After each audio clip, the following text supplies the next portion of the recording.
पूर्वतन विधायक विजय महांती परलोक भुवनेश्वर मध्य बीजेडी पूर्वतन विधायक विजय महांती आउ नहांती 60 वर्ष बयस आज तांकर परलोक होईछि। किछि दिन हेब से हृदरोग जोगु असुस्थ थिले। तांको चिकित्सा पाई कैपिटल हॉस्पिटल निया जाई थिले भी तांकर मृत्यु होई सारिथिबा डाक्टर सूचना दैथिले। तांको मृतदेह को विधानसभा को निया जाईथिला। सेठारे गार्ड ऑफ ऑनर दिया जिबा सहित विधायक माने शेष दर्शन करथिले। परे मृतदेह को बीजेडी कार्यालय को निया जाईथिला। सेठारे दलीय कर्मी विरोधी दल नेता नवीन पट्टनायक शेष दर्शन करथिले। ओल्ड टाउन स्थित मशाणी रे तांकर अंतिम संस्कार कराजिबो।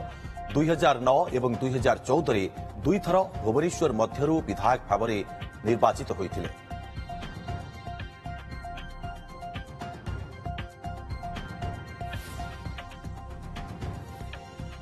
मु तो कहबी बहुत कम विधायक देखा जाते निजर सरल जीवन शैली निष्कपटता एवं लोभ नथिबा व्यक्तित्व विधायक थिला बेले भी आमे देखिछु। विधायक भली व्यवहार तांको ठारू केबे आमे पाइना ना आमे ना कोनोसी साधारण लोक अति सरल भावे निज जीवन को निर्वाह करुथिले।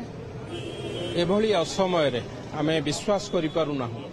बयस 60 बोधे हेई नथिबो मते लागुची जहा 58 59 एई बयस हेतिबो।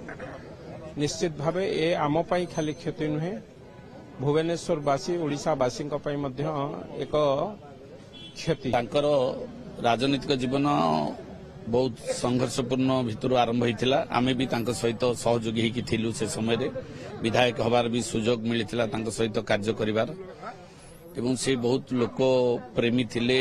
साधारण जीवन यापन करवा, साधारण लोकों सहित मिसिबा, साधारण लोक साहाय्य करवा अति सरल आमायिक व्यक्तित्व से आज आम गहन रे नहांती। निश्चित भाव में भुवनेश्वर ये गोटे शून्य स्थान तैयारी करछि। 2 मिनिट 3 मिनिट हवा में तांकर डेड बॉडी इठी रिसीव कराला।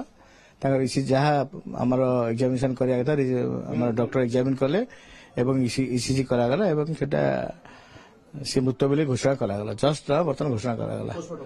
हां जहा हमर नियम अनुसार जहा हबा कथा करा जीवो। सर को परिस्थिति रे हम आस्थिले वर्तमान एठी नहीं आमे एठी रिसीव डेट हैला।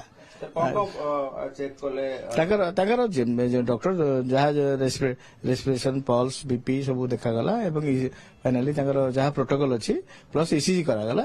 ईसीजी रे स्ट्रेट लाइन आसला तेणु डिक्लेयर करागला।